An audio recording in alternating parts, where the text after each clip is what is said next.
너희 목소리도 들어간다고. 왜요? 녹화가 되니까 들어가지. 왜 우리 제 목소리를 없애주시면 안 돼요? 캠핑을 가면 우리가 모닥불을 하고서 뭐하니? 불멍하잖아. 맛있는 맛있는 거 거. 마시멜로 고기 먹고. 먹자 고기. 그래. 그랬었을 때 모닥불을 이렇게 손을 대고 이렇게 쬐고 있을 거야.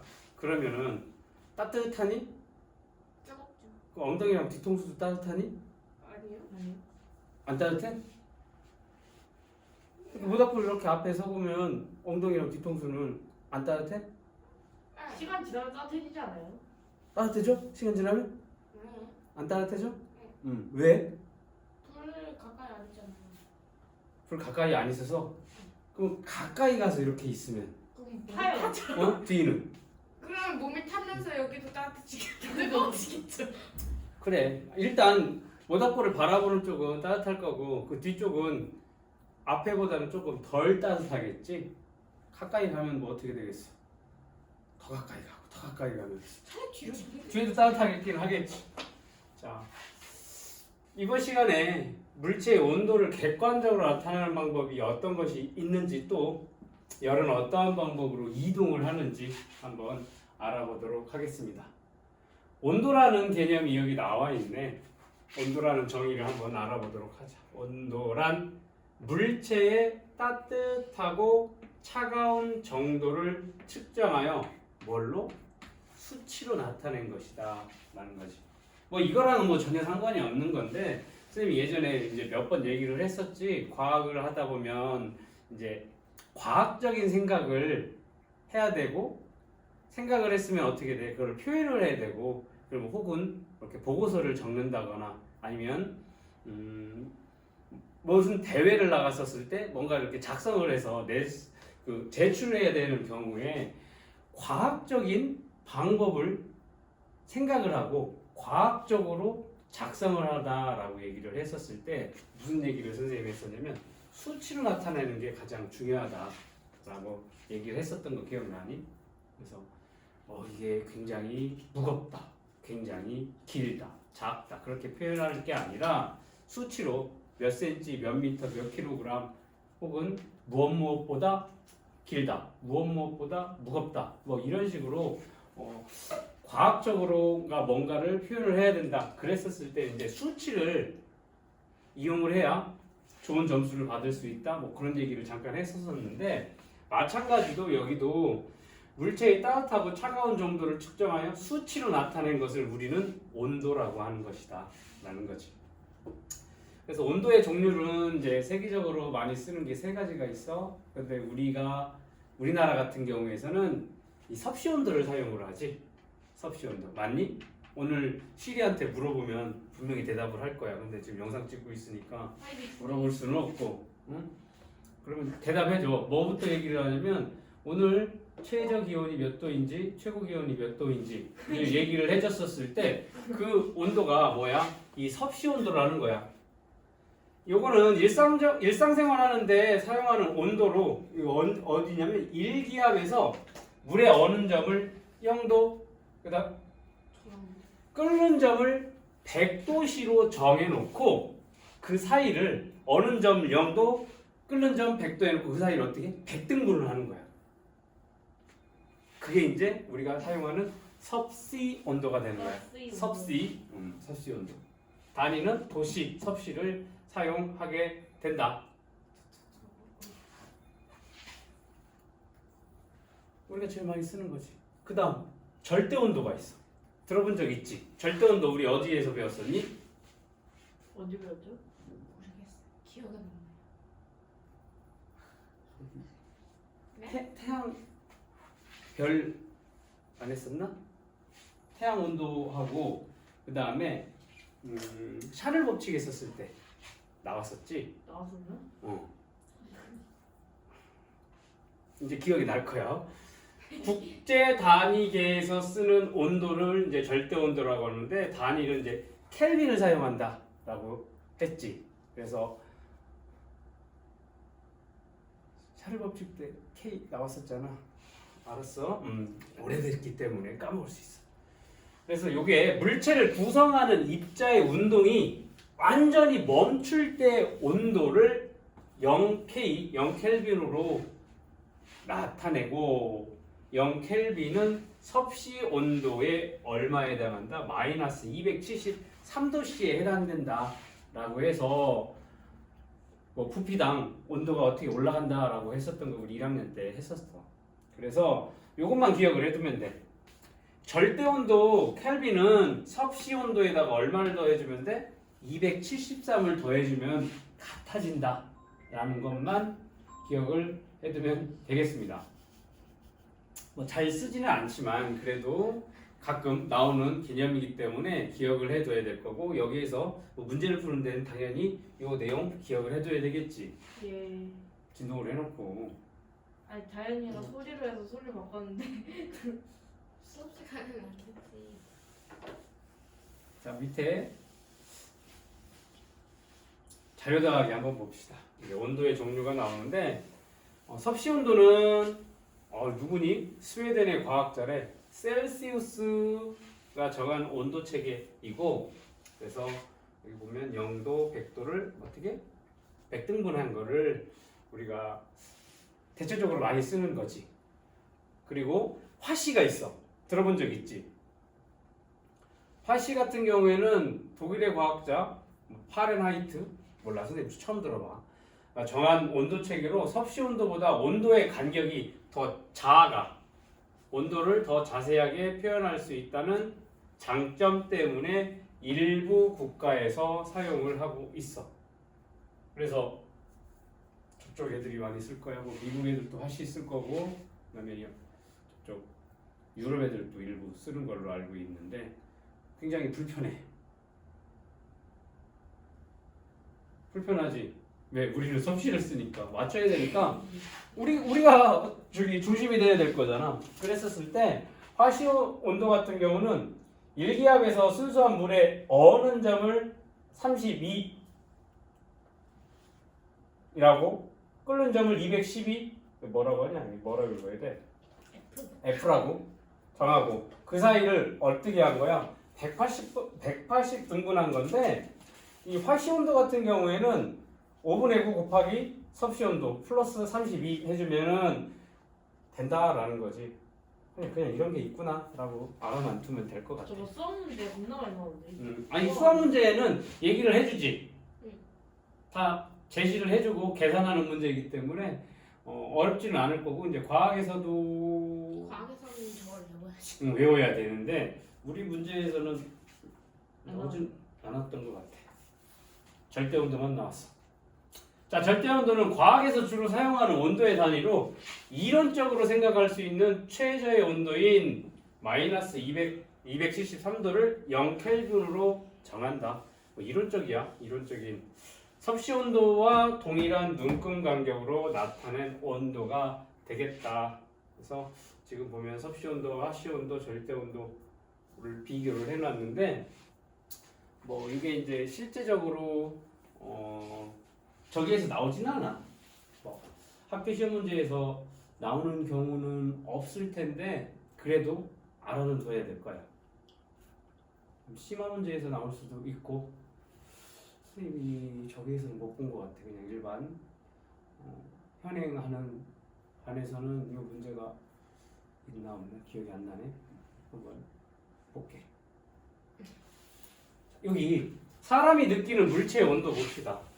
한 손은 찬물에 담가 놓고, 오른손은 찬물에 담가 놓고, 왼손은 따뜻한 물에 담가 놓고 잠깐 있을 거야. 그러다가 두 손을 동시에 어디에다가 미지근한 물에다가 넣어 볼 거야.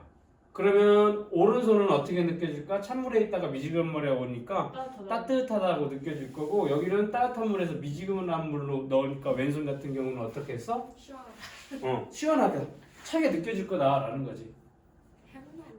그래, 이처럼 우리 피부의 감각으로는 물체 온도를 정확하게 나타낼 수가 없어.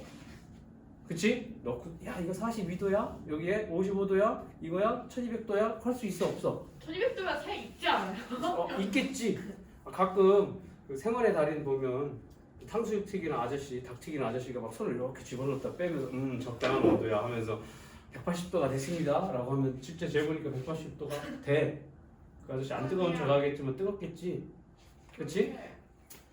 그건 대단한 거고 근데 주작인지는 모르겠어. 그렇지만 실제적으로 사람이 물체의 온도를 정확하게 판단할 수는 없어. 다만 이거는 될 거야. 얘가 얘보단 차갑다, 얘가 얘보단 뜨겁다, 그 정도는 알 수 있을 거다라는 거지. 예. 이게 1학년 때 우리 배웠었던 입자의 운동하고 연관을 지어서 한번 생각을 해보면 이 파트가 조금 이해가 될 거야. 이제 온도와 입자 운동인데 입자 운동이라고 하는 거, 그치? 그때는 뭐 분자나 원자의 개념을 배우지 않았기 때문에 1학년은, 그치? 언제부터 분자 원자 개념을 배웠지? 2학년? 2학년 때 배웠지. 그러니까 1학년 때는 분자 원자의 개념보다는 그냥 입자라는 개념으로 통칭해서 설명을 했었었지. 입자의 운동이라고 얘기를 하면 물체를 이루는 입자가 스스로 움직이는 현상이 우리가 입자 운동이라고 했지.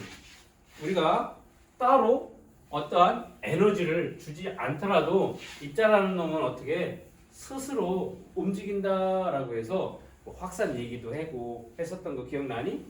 네. 얼마 안 됐잖아. 그치? 그래요? 1년도 안 됐는데? 1년도 안 됐는데? 습관이 모르겠어요. 그런데 중요한 거는 이 입자의 운동은 물체 상태에 따라서 다르다라는 거. 자, 고체일 때는 어떻게 됐니? 입자가 이렇게.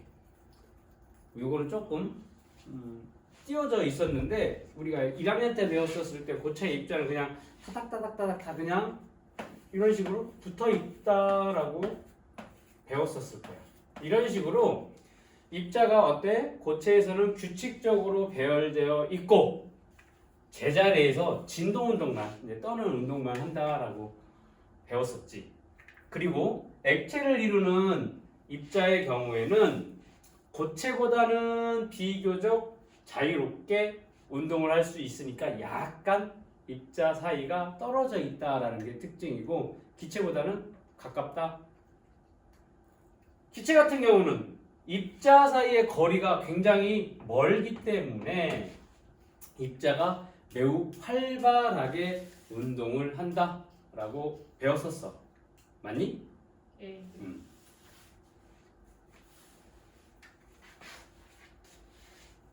탐구 더하기 한번 볼까? 찬물과 뜨거운 물에서 잉크가 퍼지는 정도를 비교하기. 기억나니? 요 얘기? 그러니까 다현이가 뭐라고 했어? 찬물 뜨거운 물 갖다 놓고 해보자고 했었어. 실험 한번 해보자고. 응? 못했죠. 싫어. 못한 게 아니라 안 한 거지. 할 필요가 없어서 안 한 거지. 시험 없으니까 합시다. 해봤다며? 아니요? 안 해봤는데. 전 거기서 해봤다고 하지 않았어? 저건 안 했어요. 그래서 굳이 하지 않더라도 우리는 네. 직관적으로 알 수가 있지. 그치? 집에서 목욕할 때 한번 해봐. 못해요. 찬물과 뜨거운 물에서 잉크가 퍼지는 정도를 비교를 하면 같은 크기의 비커에 같은 양의 찬물, 뜨거운 물 넣고 잉크를 한 방울씩 물에 떨어뜨리면서 한번 이 잉크가 퍼지는 현상을 비교를 해보자라고 하는 거지. 그랬더니만 찬물보다는 뜨거운 물에서 어때? 잉크가 더 빨리 퍼져 나가는 현상을 볼 수가 있어.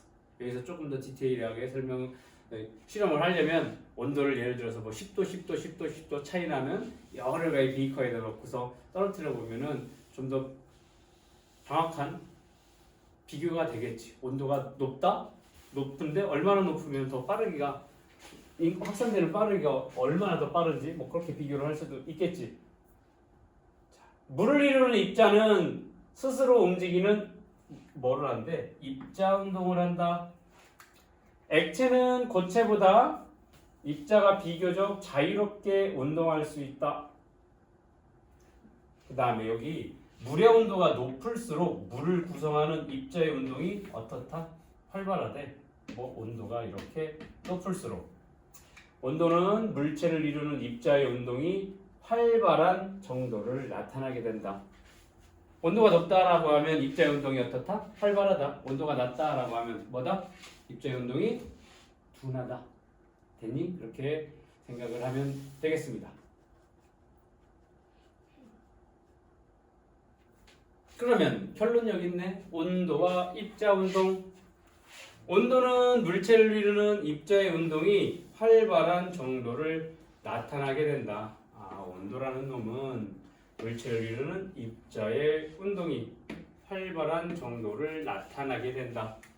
온도가 높아지면 물체의 입자 운동이 활발해지고 온도가 낮아지면 물체의 입자 운동이 둔해지게 된다라는 것을 알 수가 있겠습니다.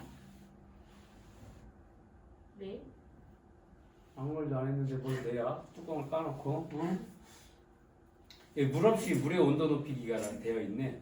보온병에 물을 넣고 흔들면 보온병을 흔들기 전보다 물입자의 운동이 더 활발해지므로 물의 온도가 높아진다. 이건 해보면 안 돼. 이거 예전에 KBS 2에서 스펀지라는 네? 프로그램이 있었어. 있었어요? 한 20년 됐나? 그럼 모르죠. 제 다양한 실험들을 해주는 뭐 그런 프로그램이었어. 그래서 별 실험을 다 했는데 인상 깊었었던 게 그 가수가 이렇게 소리를 고음을 질러가지고 유리장 깨기. 유리잔 깨는 거를 했었던 거랑 해보고 싶다. 이것도 있었어. 스테인레스 이러한 보온병에다가 물을 넣어서 흔드는 거야. 기계로 했는데 기계로는 온도가 안 올라가지고 사람이 한 10분 막 흔들고 다음 사람이 또 타치해서 막 흔들어. 그래서 그때 당시로 선생님이 정확하게 온도는 기억이 안 나는데 김이 날 정도까지 온도가 올라갔었던 걸로 기억이 나거든. 그래서 그냥 일반적인 이런 물 가지고 실험을 했는데 김이 날 정도까지 한 열 몇 사람이 번갈아 가면서 땀 삐질삐질 하면서 계속 했었던 걸로 기억이 나. 손이 뜨거웠던 거 아닐까? 한쪽만 세 가지 있다. 한쪽만. 이렇게 되면 되지. 보온병이라 여기 이따가 나오겠지만 외부와 내부의 온도가 단열이 되기 때문에 손이 뜨겁다고 그렇게 되지는 않을 거야. 여기 보면 물 입자의 운동이 활발해지므로 물의 온도가 높아지게 된다. 그래서 그걸로 이제 라면까지도 끓을 정도까지 했었나? 기억이 잘 안 나. 하도 오래돼서. 해보셨어요? 안 해봤지. 그냥 보기만 했지. 힘들지. 우리가 할 필요는 없어. 우린 뭐만 하면 돼? 한 거 이렇게 영상만 봐도 충분하다. 좀 보지도 못하네. 그 다음 이제 열과 열량이라는 개념이 나오네. 먼저 열. 소원아, 열이 뭐야? 열. 뜨거운 거. 아까 킹 받는다고 했지? 선생님 때는 킹 받는다라고 안 했고 열 받는다라고 했어. 열 받는다 그 열과 여기 나오는 열과 같은 열일까? 아니요. 아니야, 다른 열이야? 그러면 여기에서 열은 뭐고?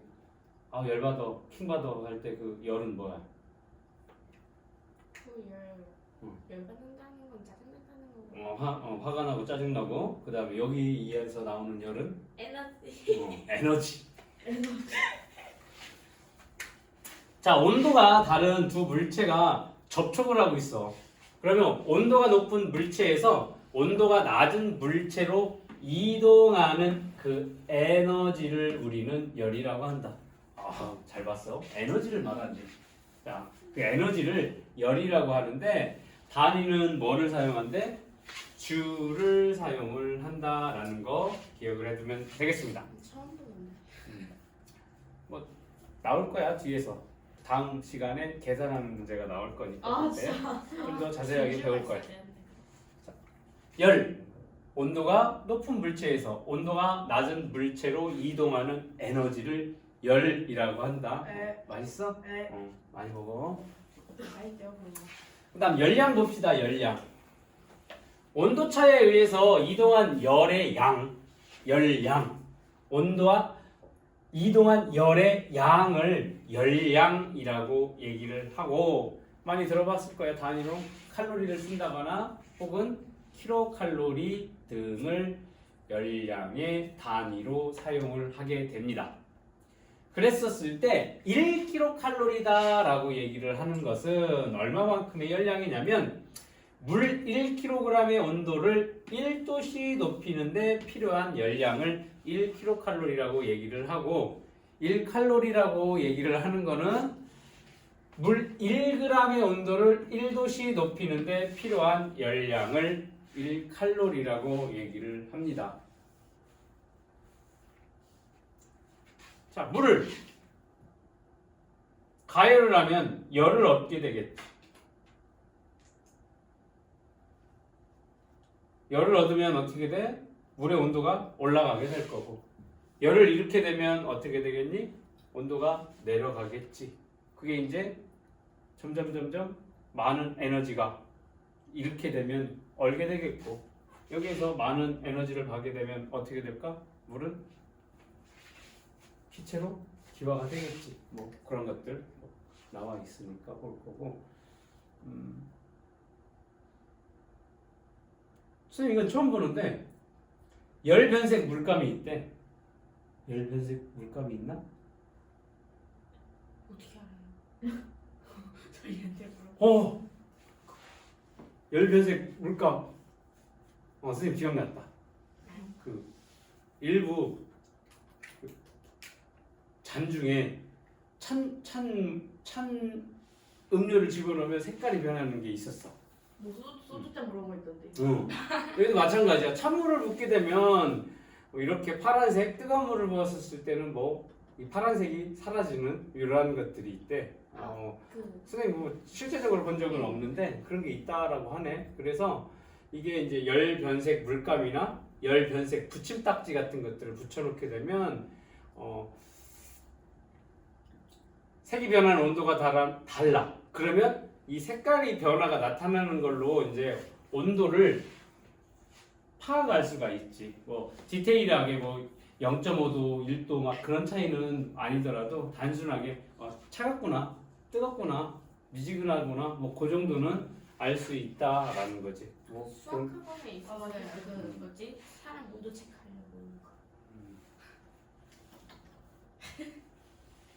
많이 키웠나?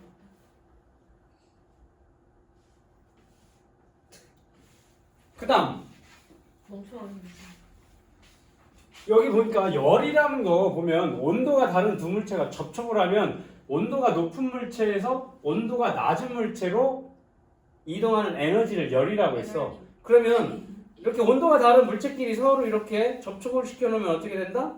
높은 곳에서 낮은 쪽으로 뭐가? 에너지가 이동을 한다라고 하면 결국에는 그 열이 이동을 한다라는 거지. 온도가 다른 두 물체가 접촉하였을 때의 열의 이동을 보자. 고온의 물체에서 저온의 물체로 열이 이동해. 고온의 물체에서 저온으로 열이 이동하니까 고온의 물체는 어떻게 되겠어? 온도는 낮아지겠고 저온의 물체는 고온에서 받은 에너지가 있으니까 온도가 높아지게 된다. 올라가게 된다라는 거지. 여기 보면 열을 잃은 물체의 경우 입자 운동이 둔해져. 그러니까 온도가 낮아질 거고 열을 얻은 물체 같은 경우는 입자 운동이 활발해지니까 온도가 높아지는 현상이 나타나게 된다. 자, 거기 오른쪽 밑에 보면은 열의 이동 방향이라는 게 나와 있습니다. 뜨거운 물이 담긴 금속캔, 여기에 뭐가 들어있냐면 뜨거운 물을 담궈놨어. 그리고 여기 보면 찬물이 담긴 열량계를 접촉시키면 금속캔 물속에서 열량계 속으로, 자 어디에? 여기 뜨겁고 여기 뜨겁고 여기는 바깥에는 차가우니까 어떻게 되겠어? 열이 어디로? 이쪽으로 이동을 하겠지. 그렇게 되면 얘의 온도는 낮아지게 될 거고 이 바깥의 온도는 높아지게 되겠지. 언제까지 그게 가능할까? 언제까지 내려가고 언제까지 물이 온도가 올라갈까? 바깥에? 바뀔 수 없을 때까지. 바뀔 수 없을 때까지. 다른 말로 온도가 같아져. 그렇지. 온도가 같아질 때까지. 즉 시간이 충분히 지나 열평형 상태가 되면 두 물의 온도는 변하지 않는다. 두 물의 온도가 변하지 않는 상태를 열평형 상태다라고 얘기를 하는구나. 바로 뒤에 나와 있지. 열평형 상태란 다현이가 잘 얘기를 했지. 서로 접촉한 두 물체 온도가 같아져서 물체 온도가 더 이상 변하지 않는 상태를 우리는 열평형 상태라고 한다. 여기 봅시다. 온도가 높은 물체, 여기 온도가 낮은 물체. 그러면 온도가 높은 물체에서 낮은 물체로 뭐가 열이 이동을 하겠지. 그러면 결국에는 온도가 높은 물체는 열이 이동하니까 식겠지. 즉 온도가 낮아질 거고 반대쪽에 온도가 낮은 물체는 에너지를 받아오니까 어떻게 되겠어? 온도가 올라가는 현상이 나타나게 될 거야. 자, 그러면 이렇게 이런 표로 나타나게 되면 위에 부분 온도가 높은 물체는 어떻게 되겠어? 에너지를 계속 어디로 보내줄 거야? 온도가 낮은 물체로 보내줄 거니까 점점 얘는 온도가 낮아질 거고 얘는 에너지를 받으니까 올라가다가 어떻게 돼? 온도가 둘이 같아질 때가 있겠지. 그러면 쭉 일정하게 온도가 유지가 될 거예요. 일정. 그때를 우리는 열평형 상태라고 하고 이때 온도가 높아지고 낮아지고 해서 서로 같아질 때를 쭉 갖다 놓으면 이 온도를 뭐라고 해? 열평형 온도라고 보면 될 거야. 그냥 그래프에 왼쪽으로 가서 그 온도만 읽어주면 될 거야. 그리고 어디? 시간이 얼마나 걸렸는지 뭐 5분이 걸렸는지 10분이 걸렸는지 그 시간대만 체크를 해놓고 요 온도만 볼 줄 알면 되겠다. 그치? 이렇게 두 물체 온도가 같아지면 더 이상 온도가 변하지 않고 일정하게 온도가 유지가 된다. 그때를 열평형 상태라고 얘기를 합니다. 얘는 입자 운동이 점점 둔해질 거고 얘는 점점 빨라지다가 어떻게 되겠어? 결국에는 둘이 입자 운동이 같아지겠지.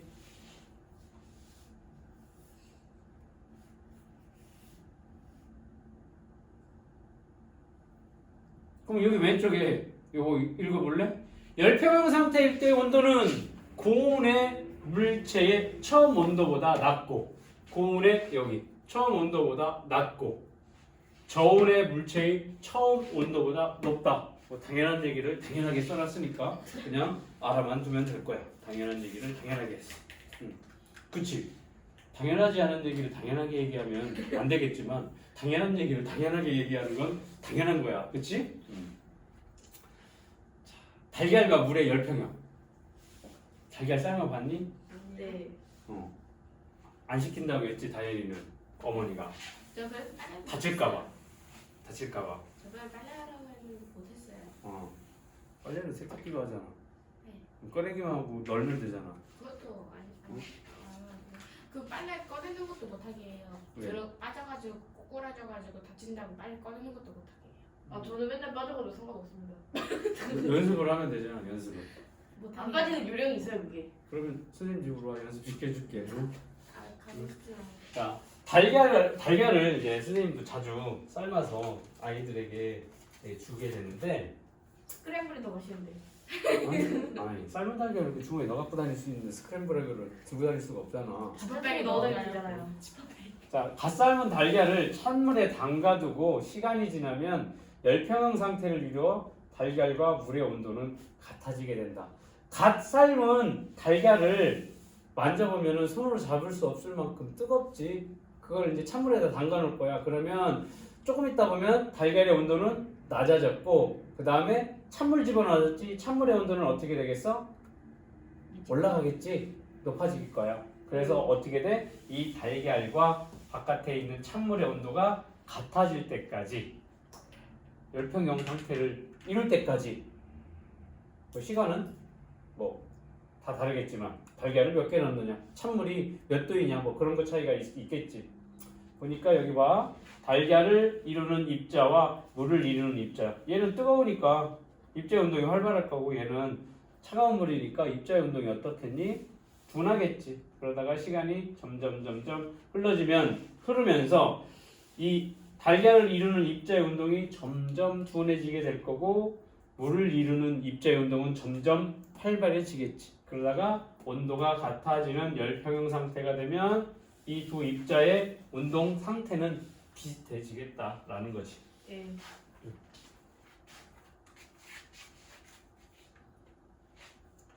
자, 이런 열평형 상태를 우리가 일상생활에서 어디에 이용을 하는지 한번 보자. 온도계는 물체와 접촉하여 물체의 온도를 측정한다. 그치?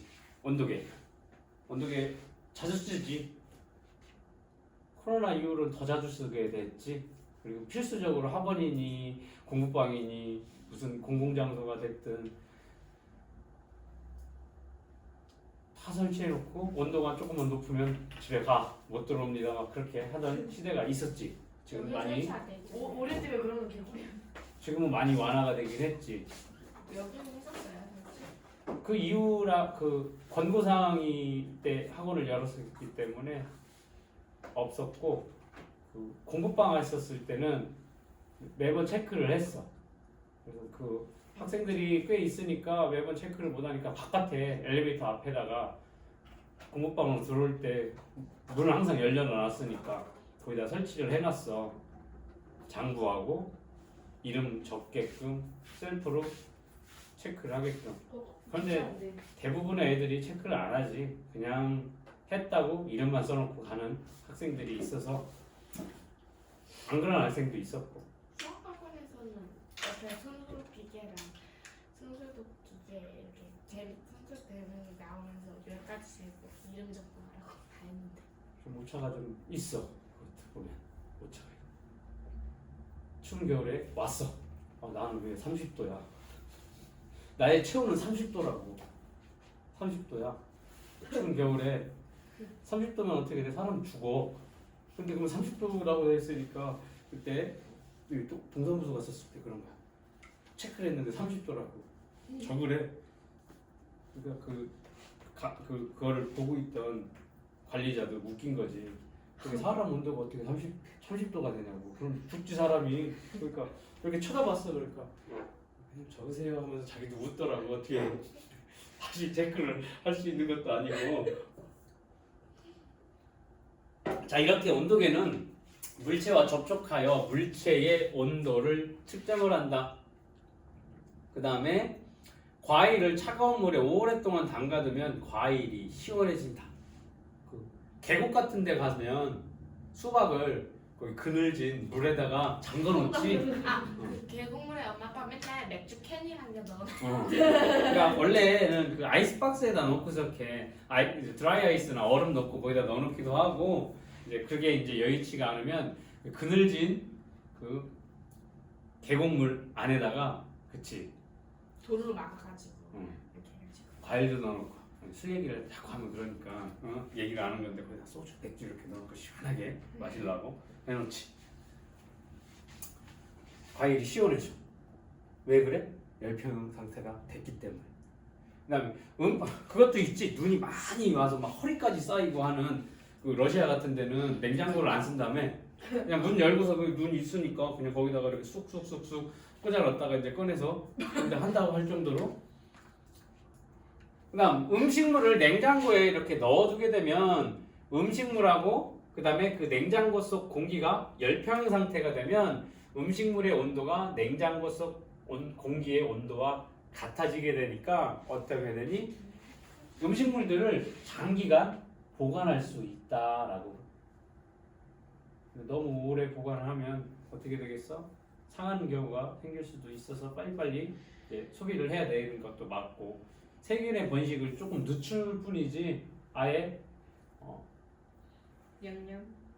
없앨 수는 없어. 냉동실에 넣는다고 해서 대부분의 세균들이 뭐 없어질 거다라고 생각을 해서 일부 사람들이 음식물 쓰레기가 많이 나오지 않는 집은 차곡차곡 모아가지고 그 냉동실에다 얼렸다가 이제 뭐 2리터가 되고 3리터가 되면 그때 이제 버린다라고 하는데, 그렇게 됐었을 경우에도 이제 냉동실 전체가 다 오염이 되는 경우도 있다고 해. 그런 것. 이렇게 열평형 상태를 우리가 일상생활에서 이용을 하게 된다. 그 다음에 이렇게 접촉을 하면 이제 코로나 시대에 조금 감염이 될 수도 있고 하니까 열화상 카메라를 이용을 해서 뭐 체온을 체크를 많이 하지. 공원 같은 데에서 보면 그러면 이렇게 되어 있지. 막 사람의 어떤 부위는 여기 노랗게 되고 빨갛게 되고 막 그런 파랗게 보이는 부위가 뭐냐면 물체에서 복사된 열을 이용해서 온도를 뭘로 나타내는 거야? 색깔로 나타내서 물체 온도를 한눈으로 볼 수 있게 한 사진을 이제 열화상 사진, 그걸 찍는 카메라를 열화상 카메라라고 하는 거지. 그래서 이쪽 파란색으로 가면 온도가 낮아지고, 그 다음 빨간색, 노란색, 흰색 쪽으로 가면 온도가 높아지게 된다. 그랬었을 때 열화상 사진으로 본 달걀과 물의 열평형이래. 그러면 여기가 물이 될 거고 여기 다갈이 되겠지. 다갈은 어때? 지금 온도가 높지. 그러다 나중에 시간이 지나니까 어때 돼? 여기 빨간색으로 이렇게 보이게 된다. 둘 다. 여기에 뭐 계란이 있을 거고 여기 물이 있으면 열평형 상태가 되니까 온도가 같아지게 된다라는 것을 볼 수가 있습니다. 그다음 그 밑에 뭐가 되어 있냐면 의자와 공기의 열평형이지. 요즘 같은 날 아침에 혹은 밤에 아파트에 벤치 가서 한번 앉아서 잡아봐. 앉는 자리는 쇠붙이로 안 되어 있지.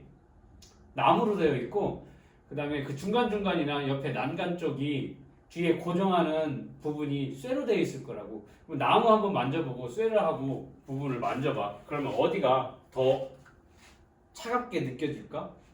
금속. 아, 금속이 더 차갑게 느껴진다. 왜? 금속 부분은 열을 잘 전도하기 때문에 차갑게 느껴지고 그 다음에 나무 부분은 열을 잘 전도하지 않기 때문에 금속보다 덜 차갑게 느껴진다.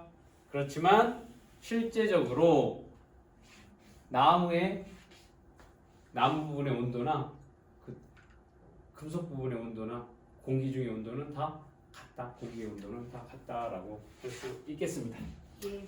자, 체크 한번 체크해 봅시다. 체크해봐.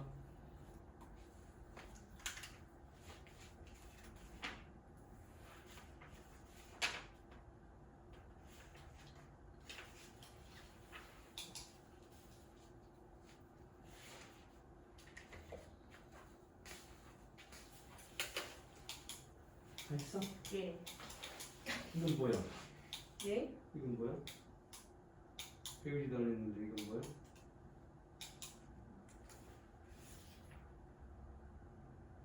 지금 한 거야? 네? 언제 한 거야? 지금 방금이요. 여기는 안 배웠잖아.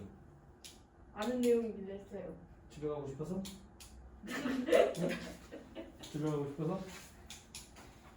물체의 따뜻하고 차가운 정도를 측정하여 수치로 나타낸 것을 뭐라고 해? 온도. 그렇지.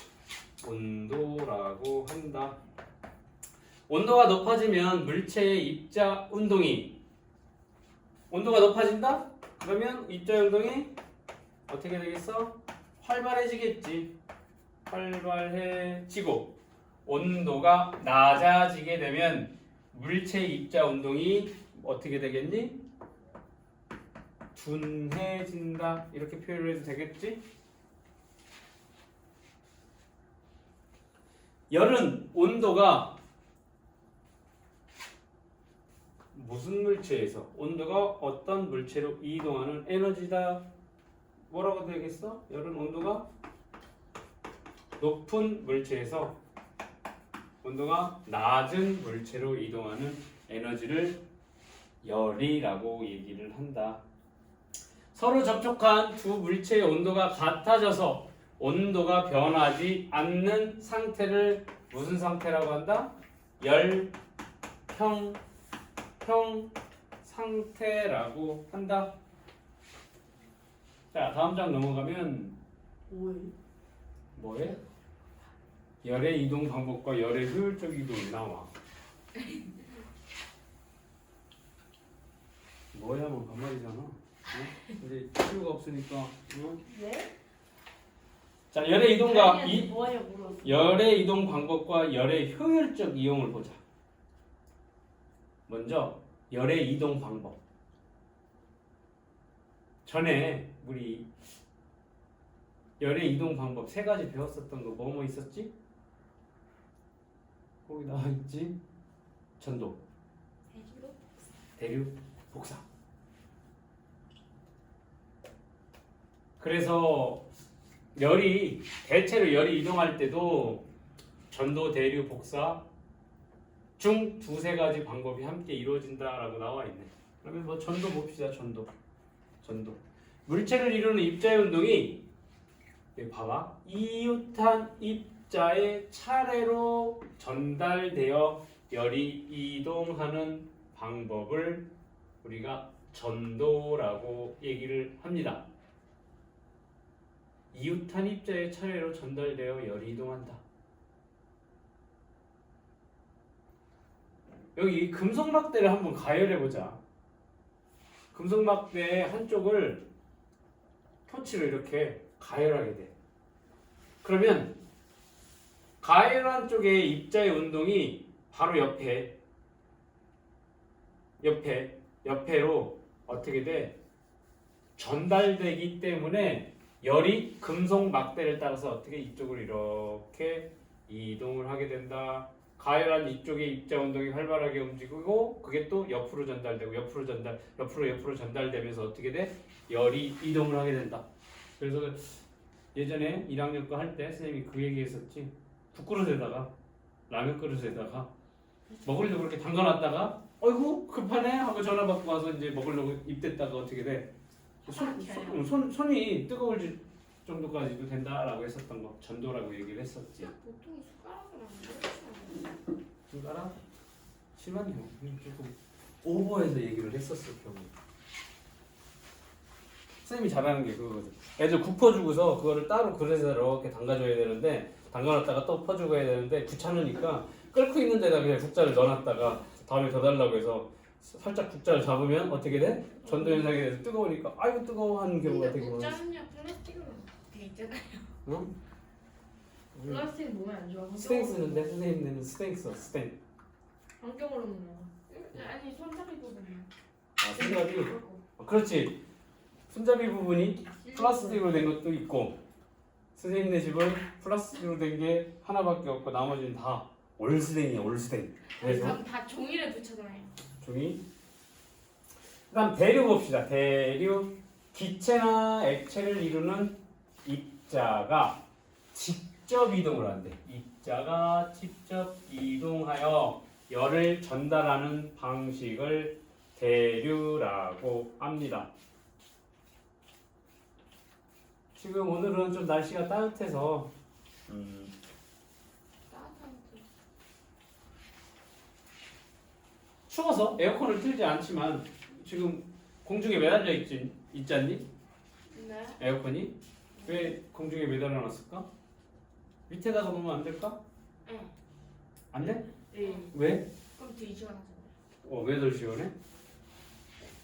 차가운 공기 밑으로 내려가서. 그렇지. 차가운 공기는 밑으로 내려가고 따뜻한 공기는 위로 올라. 위로 올라가면 우리는 어디서? 올라가서 그래? 아니요. 그래 시원하지. 바닥에 있어야. 바닥에 있으니까. 뭐 바닥에 이렇게 누우면 시원하잖아요. 이러한 대류 현상, 뭐 공기 중이 될 수도 있고 또 액체에서도 대류 현상이 일어나게 되는데 입자가 직접 이동하여 열을 전달하는 방식이다라고 얘기를 했어. 그 다음 복사가 있네. 복사. 열이 물질의 도움 없이 직접 이동하는 방법을 복사라고 합니다. 그래서 아까 잠깐 얘기를 했었는데 모닥불에다가 손을 쬐고 있으면 따뜻해진다거나 아니면 전기 난로를 향한 얼굴이 여기 등짝보다는 훨씬 더 따뜻하다라는 거지. 그러면 태양 복사 에너지가 여기까지 오는 게 이 세 가지 중 뭐가 되겠어? 복사가지. 그래서 태양 복사 에너지라고 얘기를 하자. 그렇지? 전도. 전기장판에 앉아 있으면 엉덩이가 따뜻해지는 현상. 엄마가 좋아하는 거. 자, 열의 이동 방법, 전도, 대류, 복사일 때 전도는 이웃한 입자의 차례로 전달이 되고 대류는 입자가 직접 이동하고 복사는 물질의 도움 없이 열이 직접 이동하게 된다라는 거 기억을 해두면 되겠습니다.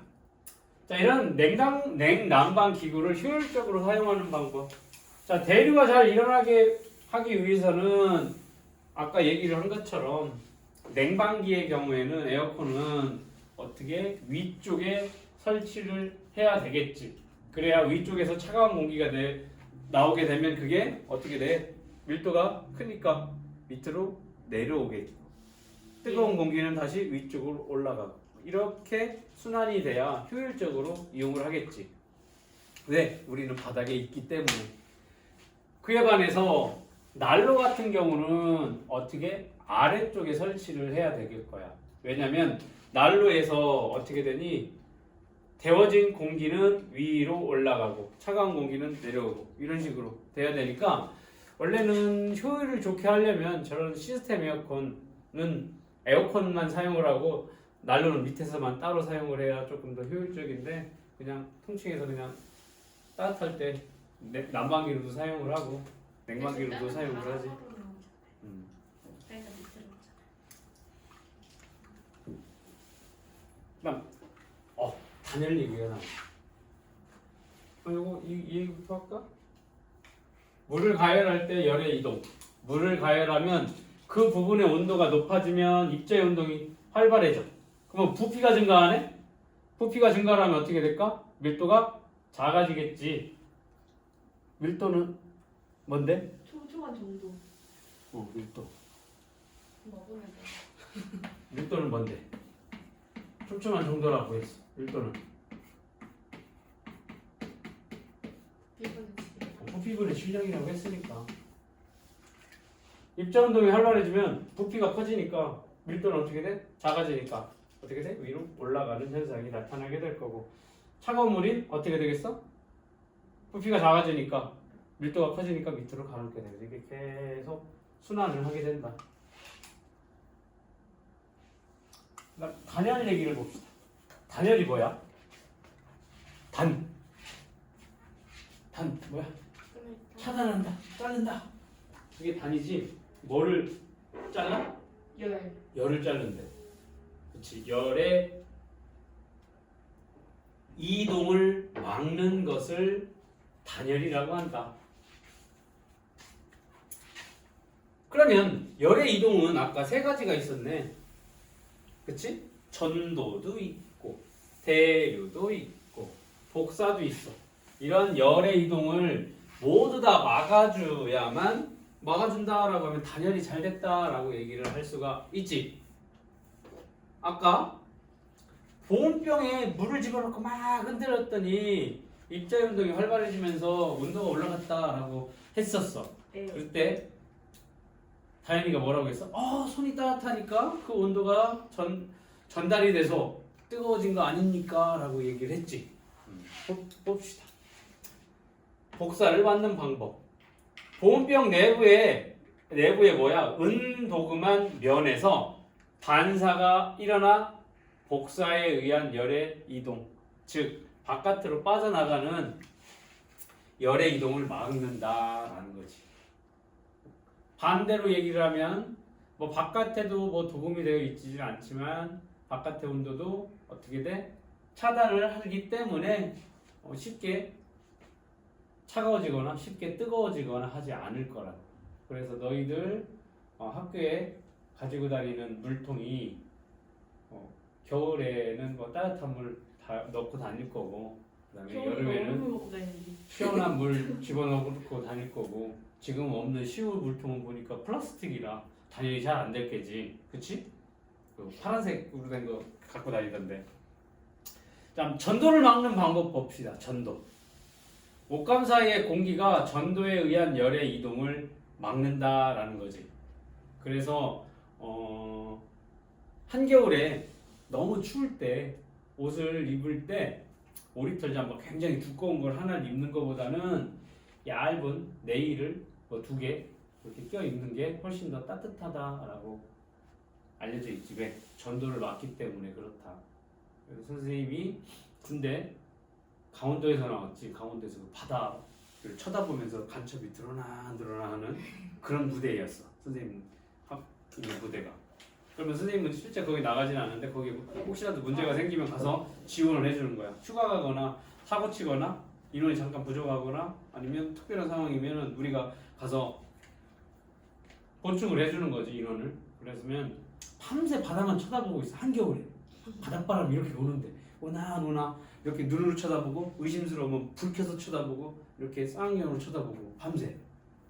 그러니까 얼마나 추워? 앉아요. 낮에 자. 야행성이요? 간첩이 밤에 들어오지 대낮에 들어오진 않잖아. 그러니까 낮에 자고 밤에 이렇게 쳐다보고 있는데 너무 추우니까 어떻게 했냐면 내복을 2개를 껴입고 그 위에 이제 군복을 입고 그다음에 그 위에 이제 깔깔이라고 하는 누벼놓은 그 노란색의 옷을 입고 그리고 바깥에 옷을 입어가지고 위에가 바지 같은 경우에는 한 5겹 정도 입고 위에는 더 입을 수가 있잖아. 그러니까 위에는 한 6겹, 7겹도 이렇게 했어. 그러니까 거기는 이제 산악지대를 막 왔다 갔다 해야 돼. 한쪽에서 계속 쳐다보는 게 아니라 졸리고 그럴 수 있으니까 계속 옮겨가면서 하니까 그 산을 계단을 막 옮겨가야 되니까 이거 전도를 막기 위해서 여러 겹을 껴입을 수가 이렇게 뚱뚱할 거 아니야. 그러면 뒤뚱뒤뚱 이렇게 걸어가. 그러면 가면서 어떻게 돼? 사람의 체온 때문에 홀딱 젖어. 그러면 도착해서 이제 식기 시작하면 이제 그때부터 이제 간첩을 잡는 게 아니라 그 추위와 싸우는 거지. 그랬었던 기억이 있어. 막 양말도 3개씩 껴 신고 그랬었는데 들어가요. 4개 하고 싶은데 군화에 안 들어가가지고 2개, 3개밖에 못 껴 신었어. 이게 뭐야? 전도를 막기 때문에 그렇다. 그다음 대류를 막는 방법. 이중층 사이를 진공으로 해서 전도와 대류에 의한 열의 이동을 막는다. 너희 한번 아파트 베란다 혹은 거실에 있는 데를 한번 창을 한번 봐봐. 굉장히 두꺼워 있는데 그냥 단순하게 막 두껍게 되어 있는 게 아닐 거야. 그 이중창 사이에 이렇게 진공 처리를 하게 되면 전도에 의해서 혹은 대류에 의해서 열의 이동을 막게 된다. 그것만 잘 막아놔도 효율적으로 실내 온도를 조절을 할 수 있겠지. 한여름에 거기 봐봐. 창문으로 들어오는 그 열기가 굉장히 강하지. 그러면 어떻게 해야 돼? 에어컨을 계속 심하게 틀어야 되니까 이렇게 이중창 사이를 막아서 대류를 막아주는 방법도 있겠다. 그래서 이러한 단열재를 사용을 하지. 이제 주택 같은 데에서 주택이 아니고 뭐 여러 현장에서도 쓰이게 될 건데 단열을 할 목적으로 쓰이는 재료를 단열재라고 하는데 전도가 잘 일어나지 않는 물질을 사용을 하지. 그래서 너희는 본 적은 없겠지만 건설 현장들 가보면 내벽 해놓고 바깥에 사이에 이렇게 두꺼운 스타이로폼을 집어넣고 그럼 이거 뚫으면 스타일로폼 나와요? 여기 이 벽 사이는 없을 건데 저 외벽 사이에는 있을 거야. 궁금하면 아파트 거기 현관 있지? 현관 옆에 벽을 한번 이렇게 깨봐. 거기 이렇게 그 단열재 들어 있을 거야. 궁금하면 깨봐야지 어떻게. 그다음 양모. 돈이 많이. 양모가 뭐야? 양털이야. 털 묻자. 양털이야, 양털.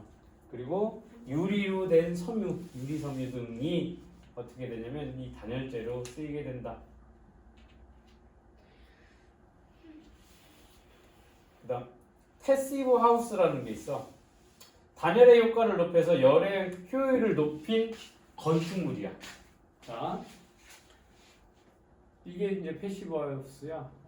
어디 문제가 있던데. 이런 게 패시브 하우스지. 레고에 있는데요? 위쪽에 이제 식물 같은 걸 키우는 공간도 있고 이 바깥쪽으로 이제 이 여기 부분에 이제 차양 같은 것도 있고 하는 거지. 이게 이제 패시브 하우스인데 패시브 하우스가 뭐냐면 단열 효과를 높여 열의 효율을 높인 건축물을 얘기를 하는 거야. 그래서 집 안으로 들어오는 햇빛의 양을 외부 차양으로 이렇게 막아주게 되거나 아니면 일반 주택보다 두꺼운 단열재를, 그러니까 단열재를 얇은 걸 쓰느냐 두꺼운 걸 쓰느냐에 따라서 단열 효과가 달라지게 되니까 이거를 조금 더 극대화시키기 위해서 단열 효과를 두꺼운 걸 쓰거나 아니면 2개를 집어넣거나 하지. 근데 대부분 많이 줄이지. 저희 나라에도 있어요. 시공비를 줄이기, 돈을 단가를 낮춰주기 위해서. 그냥 대충 넣는 척만 하고 얇은 거 집어넣으니까 춥지. 이 저희 나라에도 있어요. 다혈제? 패시브 하우스? 네. 그 개인으로 짓는 집들 대부분이 다 저런 처리를 다 해. 위에 이제 옥상에 옥상 녹화는 뭐 하는 데는 그렇게 많지는 않은데 요즘 많이 하잖아. 지붕 꼭대기에 맨 옥상층에다가 흙하고 풀을 심어놓고 거기에서 일부러 텃밭 같은 것도 만들어 놓고 상추 뜯어 먹고 뭐 하잖아. 이게 수분이 증발을 하게 되면 어떻게 되니? 기화열을 어떻게 되니? 뺏어가면서 어떻게 돼? 온도가 낮아지니까 겨울에는 안 좋은 거. 실내 온도를 낮춰줘. 겨울에도 아무래도 흙하고 거기에 잔디 같은 거 있으면은 막아주겠지. 차가운 바람과 차가운 온도를 막아주기 때문에 옥상 녹화를 많이 하지. 그래서 선생님 살고 있는 아파트에서도 이렇게 쳐다보면은 저쪽에 풀이 잔뜩 나 있는 데가 있어. 그래서 정기적으로 이렇게 풀도 제초 작업도 하고 하더라고. 그게 왜 하나 했더니 요거지. 옥상 녹화를 해서 어떻게 단열을 하기 위해서. 우리 아파트는 안 그래. 있을걸? 안 돼요. 있어. 그냥 관리사무소 쪽이나 거기 한번 보면 관리사무소 있지 않- 쪽에 잘하고 있던데. 있어. 잡죠. 자, 체크해 봅시다. 체크. 다 했어? 응. 물체를 이루는 입자의 운동이 이웃한 입자에 차례로 전달되어 열이 이동하는 방법을 뭐라고 해? 물체를 이웃한 입자로 차례로 전달이 된다라고 했으니까 뭐야? 전도. 전도가 되겠습니다. 대리는 기체나 액체를 이루는 입자가 직접 이동하여 뭐를 전달하는 방법이야? 뭐를 전달해? 열을 전달하겠지. 열을 전달하는 방법이 되겠습니다. 전기난로를 향한 얼굴이 등보다 따뜻한 까닭은 열이 무슨 방법으로 전달돼서? 복사. 그렇지, 복사. 열의 이동을 막는 것을 뭐라고 한다? 단열이라고 한다. 근데 이거 또 연휴 동안 연휴가 시작하면서 또 감기에 걸렸지. 1월 1일 전에도 독감 걸려가지고 한 4일 누워만 있었는데 이번 연휴 때 또 아팠어. 그 이번 연휴 때 수염은 어떻게 됐어요? 수염이 문제가 아니라 감기가 너무 심해가지고 그 근육통하고 콧물이 너무 나와서 지금도 여기 많이 헐었잖아. 여기가 하도 이제 많이 콧물이 나오니까 그 수염이 문제가 아니었어. 하루에 휴지를 한 통씩 쓰는데 너무 괴롭더라고. 근데 얘가 물로 너무 아파. 씻어야죠 이제. 물로? 그러면 물 어떻게 씻어? 계속 나오는데 거기 그 수도가 이렇게 대고 있어야 되는데 그래서 너무 괴로웠어. 동생이 그렇게 하던데.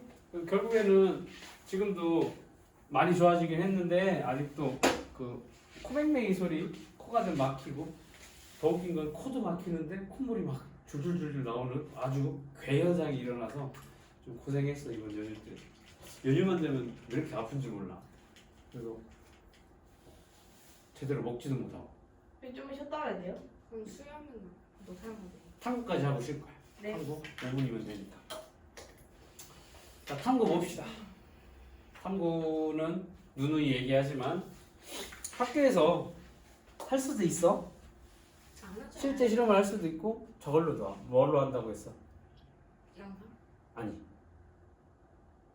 너 이 평가를 할 때 시험 일반 지필고사, 중간고사, 기말고사 말고 수행평가로 이러한 탐구 내용을 가지고 수행평가를 한다라고 했지. 그래서 실제적으로 시험을 통해서 이렇게 하는 게 좋겠지만 그렇게는 안 할 거고 그냥 시험 문제로만 수행평가 뭐 30% 집어넣고 그다음 지필평가 뭐 70% 넣어서 전체 점수 나온다라고 했지. 그만큼 이것도 시험에 나오니까 중요하다 그렇게 보면 될 거예요. 그래서 탐구니까 뭘 굳이 탐구까지 해야 되겠습니까? 라고 하는데 수행평가를 보지 않았을 경우에는 그냥 요 탐구 내용이 일반 지필평가에 나오게 된다. 중간고사 기말고에서 나올 거고 여기 같은 경우에는 여기 세움중학교 같은 경우에는 수행평가로 이런 탐구 문제가 나오게 될 거야. 보니까 뭐 한 10문제 이상 나오는 것 같던데 수행평가 하는데 뭐 10문제? 20문제? 뭐 그렇게 나오대. 다중중은 안 하나요? 다정중도 해. 저 다정중도 하더라고. 뭐래요?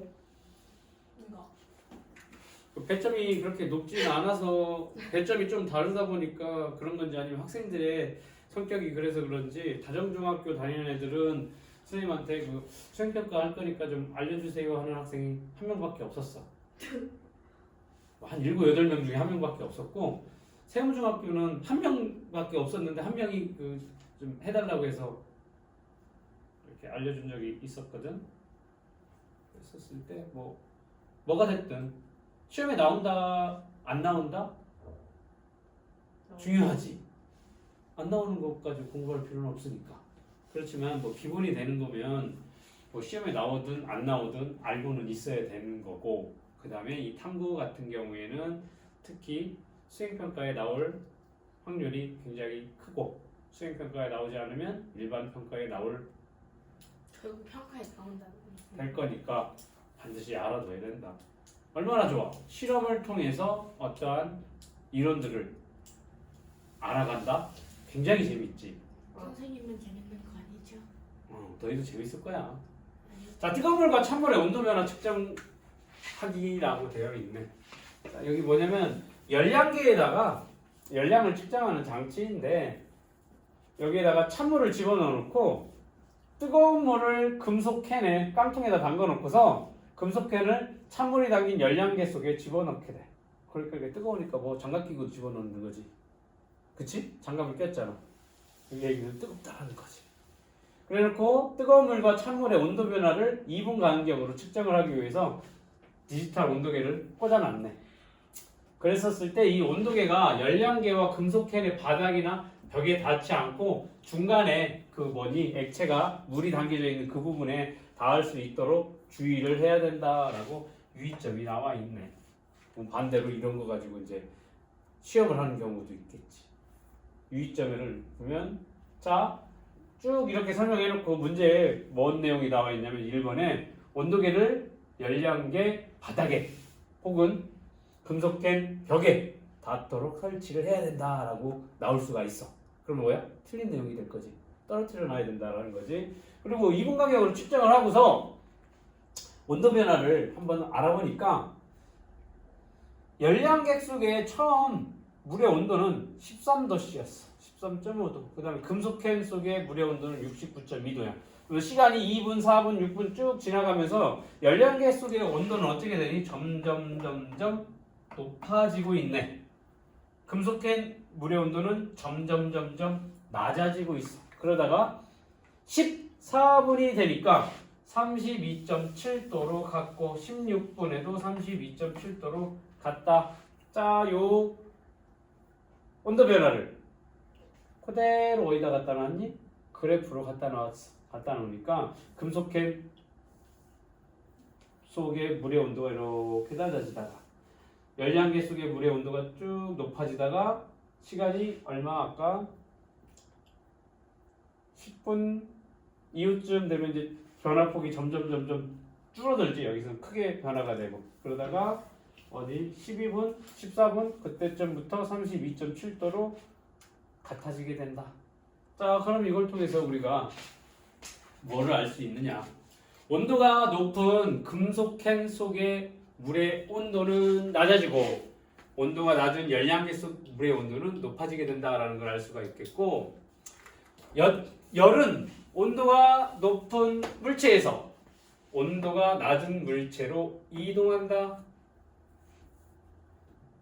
금속캔 속의 뜨거운 물에서 열량계 속 찬물로 열이 어떻게 돼? 이동을 한다라는 것을 알 수가 있습니다.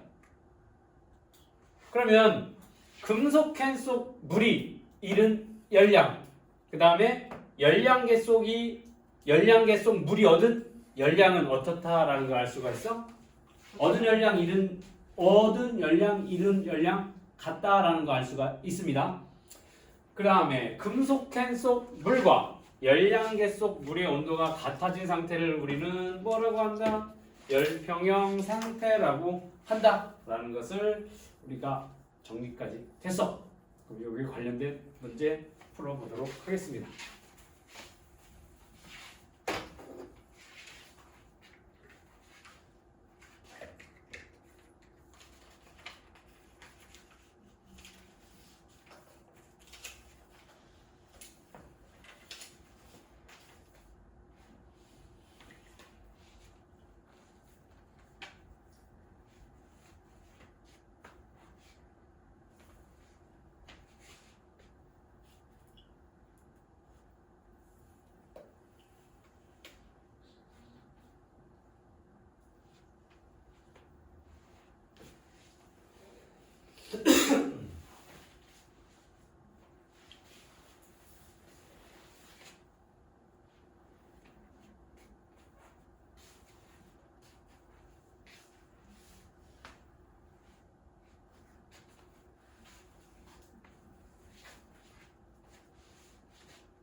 문제는 어디까지 풀 거예요? 오늘 개념학기 문제 다 풀고 실력 강화 문제 다 풀고 네? 서술형 문제까지 다 풀어보는 게 오늘의 목표야. 네? 다 푸는 게 목표야. 선생님 진도를 나가는 게 낫지 않을까요 그러면? 문제를 풀지 말고 다음 단은 진도를 나갈까? 그것도 괜찮아. 그거는 너희가 선택해봐. 진도를 나가고 다음 시간에 문제를 풀어도 되는 거니까. 잠깐만요. 비열하고 열팽창 얘기를 할 거야. 진도 나가고 근데 다음 진도를 나가는 것도 괜찮고 한번 요 문제 풀어보고 생각을 해봅시다. 개념학기까지만 풀고 진도 나가면 안 돼요? 시간 내도까지. 결제까지. 자, 빈칸에 알맞은 말을 쓰시오. 열을 잃은 물체는 온도가 어떻게 돼? 열을 잃으니까 낮아지겠지. 낮아진다. 두 물체가 접촉한 시간이 충분히 지나 더 이상 온도가 변하지 않는 상태를 뭐라고 한다? 열평형. 그렇지. 열평 상태다라고 한다.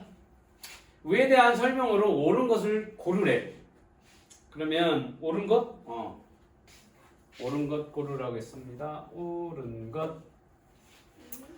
금속캔 속의 물은 열을 얻는다? 아니지. 열을 잃는다라고 해야 되니까 틀렸고, 열량계 속 물의 온도는 어떻게 되니? 열량계 속 물의 온도 여기 보면 올라가고 있잖아. 온도는 높아진다. 약 8분 후 열평형 상태가 되었다.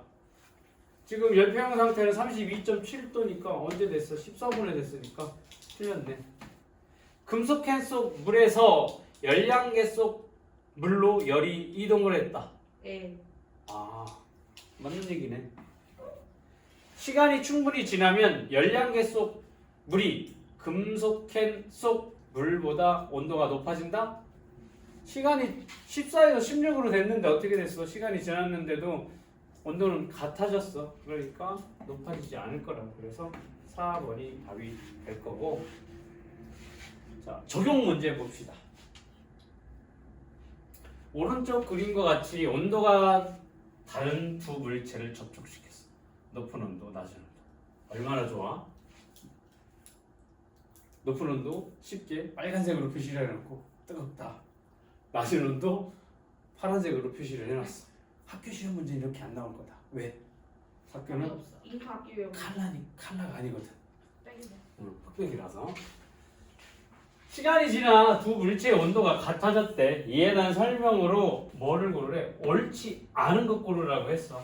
자, 선생님이 문제 풀 때 옳은 거 동그라미 표시해놓고 옳지 않은 거 세모 표시를 해놓잖아. 선생님도 이 문제를 미리 풀어보잖아. 그러면은 다른 거 보지 않고 먼저 이거부터 체크를 해요. 옳지 않은 걸 고르냐 옳은 것을 고르냐부터 표시를 해놓고서 절대 헷갈리지 않게끔. 왜냐면 아는 문제도 이게 옳지 않은 거 고르라고 했는데 아는 문제 나왔어 하고서 급하게 풀다 보면은 옳지 않은 거 고르라고 했는데 옳은 거 딱 1번 보고서 이거 옳은 거네 하고서 1번 체크하고 넘어가는 경우가 있기 때문에 항상 여기 옳지 않는다 그러면 이렇게 세모 표시를 해놓는지 아니면 X표 표시를 해놓고 이런 식으로 X표 표시해놓고 고르면 좀 실수하는 게 좀 줄어들 수 있으니까 자꾸 그렇게 보여주는 거거든. 그러니까 너희도 쉽다 아유 쉽네 하고서 나중에 딱 봤더니만 어라? 두 문제 틀렸어. 다 아는 건데. 이런 경우가 분명히 생길 수가 있으니까 이게 문제를 풀고 다시 검토를 할 때 대부분 뭐 틀린 게 이렇게 탁 눈에 보이는 경우는 극히 드물어. 처음에 실수를 하면 검토를 하면서도 이제 실수하는 경우가 많다 보니까 항상 문제 시작을 하면 이렇게 앉는 것이냐 옳은 것이냐 그거부터 잘 체크를 해놓고 문제를 푸는 습관을 들여놓으면 좀 편할 거예요. 과학의 경우에 국어도 마찬가지. 예. 수학은 안 그렇겠지. 수학은 뭐 옳지 않은 거 고르라고 하는 거 한 번도 못 봤으니까 거의 없잖아. 수학 문제는 있는데요. 있긴 있지. 거의 없어. 없는데? 과학만큼 많을까? 그거는 모르겠는데. 과학만큼 많진 않지. 자, 두 물체는 열평형 상태가 되었다. 두 물체 온도가 같아졌다라고 얘기를 했으니까 열평형 상태가 된 게 맞지. 두 물체 사이에 이동한 에너지를 열이라고 한다? 맞네? 열은 높은 온도의 물체에서 낮은 온도의 물체로 높은 온도에서 낮은 온도로 어떻게 돼? 이동을 한다. 맞는 얘기네. 열평형 상태일 때 온도는 두 물체의 처음 온도보다 낮다. 아니요. 아니요. 왜 틀렸어? 두 물체 사이인데 이거 뭐가 틀린 건데 그럼? 4번. 처음부터 낮지가 않죠. 처음부터 높아? 아니요. 그럼. 중간이라니까요. 두 물체의 처음 온도보다 낮다. 얘보다는 낮을 거고 얘보다는 높을 거니까. 그러니까 얘는 틀릴 거야. 열평형 상태가 되면 두 물체의 온도는 더 이상 변하지 않는다. 열평형이 됐으니까 변하지 않는다. 그래서 4번이 답이 되겠습니다. 예. 킵시다. 그래서 똑같은